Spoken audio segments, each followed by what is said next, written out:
नमस्कार दोस्तों, स्वागत है आपका। आज की ये जो कहानी है दोस्तों, वो एक असली कहानी है। ये जिस लड़की की कहानी है उसका नाम है रिनी सेनगुप्ता। ये जो लड़की है दोस्तों, वो संतोष जोशी सर के पास आई थी और उन्होंने अपनी सारी बातें उनको बताई। वो जो लड़की थी दोस्तों, उसको बड़ी कोई ऐसी प्रॉब्लम नहीं थी उसके जीवन में। उसके जीवन में एक बीमा कंपनी में वो बहुत ही बड़े अहदे पर थी काम को, और उसके जो पति थे वो भी अच्छी नौकरी को थे। मतलब इसको कुछ भी अपने जीवन में वैसी परेशानी नहीं थी। लेकिन क्या होता है दोस्तों, कभी कभी कुछ लोग ऐसे होते हैं ना कि हाँ, आपको भी ऐसा लगा होगा बहुत बार कि हमारी ज़िंदगी का कुछ मकसद और है, या फिर मैं जो काम कर रहा हूँ भले उसमें उससे मैं अच्छा उसमें कमा रहा हूँ या फिर बहुत ही अच्छे से जी रहा हूँ, लेकिन अंदर कुछ ना कुछ चीज़ ऐसी है जो अधूरी है या फिर समाधान नहीं है।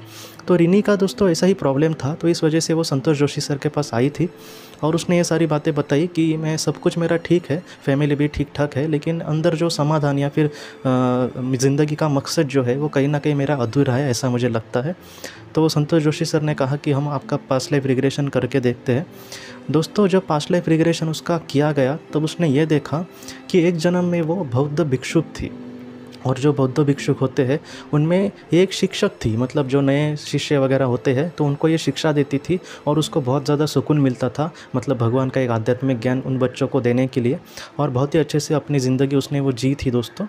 और एक जन्म में दोस्तों उसने ये देखा कि वो एक शिक्षक ही थी, उसमें भी वो कि बच्चों को पढ़ाती थी, लेकिन जो गरीब बच्चे हैं उनको वो पढ़ाने के लिए बहुत ज़्यादा कोशिश करती थी, या फिर बहुत ज़्यादा वो अपनी ज़िंदगी में मतलब उसको सुकून महसूस होता था उन लोगों को पढ़ाने के लिए। और उसने ऐसे ही जन्म दिए देखे दोस्तों जहाँ पर ये किसी को ज्ञान दे रही है या फिर किसी के अच्छे के लिए कुछ कर रही है। तो इस वजह से रिनी को पता चला बाद में कि उसके जीवन में सच्ची चीज़ क्या है दोस्तों। और उसने क्या किया, ये सारा पास्ट लाइफ रिग्रेशन जब ख़त्म हुआ तब उसने संतोष जोशी सर को कहा कि मुझे अब अपनी ज़िंदगी का मकसद मिल गया है। और उस लड़की ने क्या किया दोस्तों, उसने अपनी वो नौकरी छोड़ दी, और उसके पति भी हस्बैंड भी अच्छे नौकरी के थे, तो इसलिए उसको भी ज़्यादा परेशानी नहीं हुई।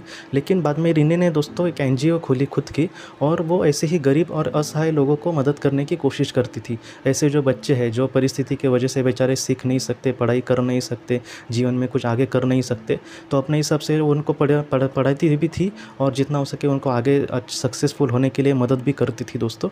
और जब उसके बाद वो ये सारी चीज़ें करने के बाद जब संतोष जोशी सर को मिली तब वो बहुत ही ज़्यादा खुश थी, और उन्होंने कहा कि मेरी ज़िंदगी का मुझे मकसद मिल गया है। हाल ही में एक मैडम जी से मेरी पहचान हुई, ठाना की है वो, मुंबई की, तो वो भी ऐसी ही मुझे लगी थोड़ी सी। मैं सच कहता हूँ, मुझे अभी भाग्य मेरा अच्छा है कि इतने अच्छे लोग मुझे मिले। तो वो भी कह रही थी कि वो भी गरीब और ऐसे जो बच्चे हैं उनके लिए जितना हो सके करने की कोशिश करती है।